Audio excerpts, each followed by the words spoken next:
Hello दोस्तों, कैसे हो आप? आई होप आप ठीक होंगे। तो आज हम आपके लिए सीटेट के इम्पोर्टेंट क्वेश्चन लेकर आए हैं। तो वीडियो आज की बहुत ही महत्वपूर्ण होने वाली है क्योंकि पेपर आपका कल होने वाला है सीटेट का। तो आप वीडियो को बिल्कुल स्किप ना कीजिएगा। हम आपके लिए ऑथेंटिक और जो सही क्वेश्चन है एनसीईआरटी बेस्ड लेकर आए हैं। तो दोस्तों स्टार्ट करते हैं आज का पहला क्वेश्चन। भाषा विकास के लिए सबसे संवेदनशील समय निम्नलिखित में से कौन सा है? तो ऑप्शन ए है वयस्क अवस्था, ऑप्शन बी है प्रारंभिक बचपन का समय और ऑप्शन सी है जन्म के पूर्व का समय, ऑप्शन डी मध्य बाल अवस्था। तो जो इसका सही उत्तर है ऑप्शन नंबर बी, यानी कि प्रारंभिक बचपन का जो समय होता है वो भाषा विकास के सबसे संवेदनशील समय माना जाता है। अगला क्वेश्चन देखेंगे। विकास कभी न समाप्त होने वाली प्रक्रिया है, ये विचार किससे संबंधित है? तो ऑप्शन ए इसका है निरंतरता का सिद्धांत, ऑप्शन बी अंत संबंध का सिद्धांत, ऑप्शन सी अंतःक्रिया का सिद्धांत, ऑप्शन डी एकीकरण का सिद्धांत। तो इसका सही उत्तर है निरंतरता का सिद्धांत, यानी कि विकास जो है कभी समाप्त नहीं होता है बल्कि इसका डेवलपमेंट होता रहता है और आयु जो होती है एक समय आने पर रुक जाती है और जो विकास जो होता है वो कभी नहीं रुकता है, इसलिए निरंतरता के सिद्धांत के अंतर्गत ये रखा गया है। इसकी कुछ व्याख्या देख लेते हैं। विकास एक निरंतरता के सिद्धांत पर चलने वाली प्रक्रिया है जिसमें ये बच्चे की जन्म से मृत्यु तक निरंतर चलता रहता है। तो विकास एक ऐसा होता है जो जन्म से लेकर मृत्यु तक यानी कि जीवन पर्यंत चलता रहता है। अगला क्वेश्चन देखते हैं। किस अवस्था में बच्चे अपने समवयस्क समूह के सक्रिय सदस्य हो जाते हैं? तो ऑप्शन ए है प्रौढ़ावस्था में, ऑप्शन बी है किशोरावस्था में, ऑप्शन सी बाल्यावस्था, ऑप्शन डी पूर्व बाल्यावस्था में। तो जो इसका सही उत्तर है ऑप्शन नंबर बी किशोरावस्था में, यानी कि जो बच्चे होते हैं अपने समवयस्क समूह के सक्रिय सदस्य किशोरावस्था में हो जाते हैं। तो इसकी कुछ व्याख्या देख लेते हैं, एनसीईआरटी बेस है ये। तो बच्चे अपने किशोरावस्था में समवयस्क समूह के सक्रिय सदस्य हो जाते हैं। स्टैनले हॉल ने किशोरावस्था को आंधी और तूफान की अवस्था भी कहा है।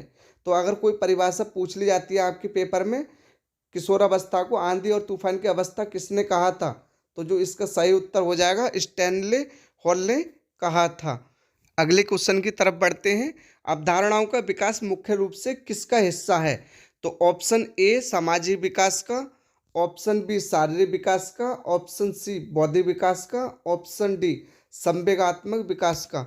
तो जो इसका सही उत्तर है वो इसका बौद्धिक विकास का हिस्सा होता है, यानी कि जो अवधारणाओं का विकास मुख्य रूप से किसका हिस्सा होता है? तो वो बौद्धिक विकास का हिस्सा होता है। तो इसके बारे में कुछ महत्वपूर्ण जानकारी देख लेते हैं। ये सब एनसीईआरटी बेस्ड डिटेल लाई गई है। तो अवधारणाओं का विकास मुख्य रूप से बौद्धिक विकास का हिस्सा होता है। संज्ञानात्मक जिसे कॉग्निटिव बोला जाता है, यह बौद्धिक विकास का अर्थ है बच्चों की सोचने और तर्क करने की क्षमता का विकास। इस बारे में कि वे इस दुनिया में रहते हैं उस समझने के लिए अपने दिमाग और विचारों को कैसे व्यवस्थित करते हैं, जो उनमें थिंकिंग होती है तो उसे कैसे व्यवस्थित सही तरीके से प्रेजेंट करते हैं, इसका महत्वपूर्ण बौद्धिक विकास का हिस्सा होती है। तो नेक्स्ट क्वेश्चन की ओर बढ़ते हैं। मानव विकास कुछ विशेष सिद्धांतों पर आधारित होता है, तो बताइए निम्नलिखित में से कौन सा मानव विकास का सिद्धांत नहीं है? तो ऑप्शन ए प्रतिवर्ती, ऑप्शन बी सामान्य से विशिष्ट, ऑप्शन सी अनुक्रमता, ऑप्शन डी निरंतरता। तो जो इसका सही उत्तर है वो प्रत्यवर्ती है। तो यहाँ से यानी कि ये मानव विकास का हिस्सा नहीं है बल्कि ये तीन है, ये तीनों मानव विकास के हिस्सा होते हैं, निरंतरता का सिद्धांत, अनुक्रमता का और सामान्य से विशिष्ट की ओर। और ये प्रत्यवर्ती जो होता है ये इसका हिस्सा मानव विकास का नहीं होता है। कुछ इसका व्याख्या देख लेते हैं। ये एनसीईआरटी बेस हम इसकी व्याख्या लेकर आए हैं। तो उपरोक्त विकल्पों में प्रत्यवर्ती विकास के सिद्धांतों पर आधारित नहीं है क्योंकि विकास विपरीत दिशा में नहीं होता। नेक्स्ट क्वेश्चन की ओर बढ़ते हैं। सीखने के वक्र अभ्यास द्वारा सीखने की मात्रा, गति और प्रगति की सीमा को ग्राफ पर प्रदर्शित करते हैं, ये कथन किसका है? तो सीटेट की जो परीक्षा कई शिफ्टों में होने जा रही है, यानी कि आप मान के चल सकते हैं ये इतना इम्पोर्टेंट है, किसी भी शिफ्ट में आपको देखने को मिल सकता है। तो आप जो है इस क्वेश्चन को नोट कर लीजिएगा या आप ध्यान रखिएगा क्योंकि आपका पेपर कल या परसों हो सकता है। तो आप जो है ध्यान रखिएगा, यहाँ से ये क्वेश्चन बन सकता है। तो ऑप्शन ए है रॉस, ऑप्शन बी है एबिंगहॉस, ऑप्शन सी है स्किनर, ऑप्शन डी है एमएल बिंकी। तो जो इसका सही उत्तर है एबिंगहॉस, यानी कि जो इसका सही उत्तर एबिंगहॉस है। आप ध्यान रखिएगा। इसके बारे में एनसीईआरटी डिटेल्स देख लेते हैं। उपरोक्त कथन हरमन एबिंगहॉस द्वारा दिया गया है।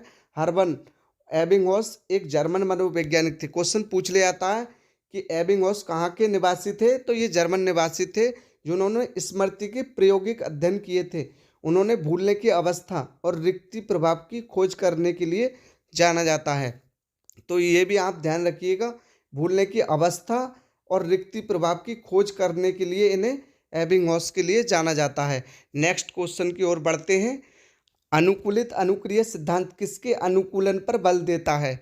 तो ऑप्शन ए व्यवहार पर, ऑप्शन बी चिंतन, ऑप्शन सी तर्क, ऑप्शन डी अभिप्रेरणा।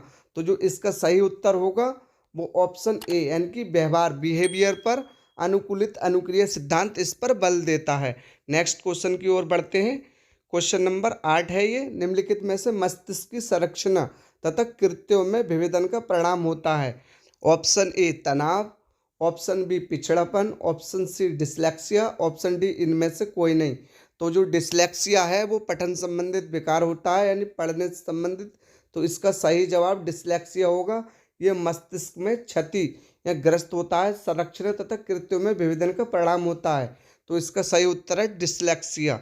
इसके बारे में एनसीईआरटी जानकारी देख लेते हैं। डिसलेक्सिया एक सीखने का विकार है जिसमें भाषण ध्वनियों की पहचान करने और अक्षरों और शब्दों को डिकोडिंग से भी कैसे संबंधित है, सीखने में समस्याओं के कारण पढ़ने में कठिनाई होती है। तो आप ध्यान रखिएगा, ये पठन संबंधित या पढ़ने संबंधित विकार डिसलेक्सिया कहलाता है। ये क्वेश्चन आपका 1 नंबर का 100% डिसीज से पूछा जाता है। नेक्स्ट क्वेश्चन की ओर बढ़ते हैं।